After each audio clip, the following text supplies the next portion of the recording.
జిల్లా ప్రజా పరిషత్ ఉన్నత పాఠశాల టిపి గూడూరు ఉద్యోగ విరమణ సందర్భంగా అభినందన సన్మాన పత్రము. ఇదే మా అందరి అభినందన మందారమాల, పదే పదే పలుకుతున్న ఈ మధ్యాహ్నపు వేళ ఆలకించుమా అమ్మా హాయిగా ఈ ఉద్యోగ విరమణ వేళ, ఆస్వాదించుమా మా అభినందన కవితా మేళ. పాఠశాలలో పాఠశాల పనులలో వినయంబు గావించి కలసిమెలిసి చెలిమితో మెలిగినావు.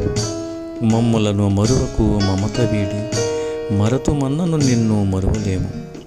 కమ్మని భాషతో కమలమ్మ పలుకరించి మలినమూ లేని మనసుతో సహకరించి ఎదను దోచిన వెంకట సుబ్బయ్య గారి ముద్దు బిడ్డ, నిత్యము వెలుగుందు ఇలా తెలుగుగడ్డ.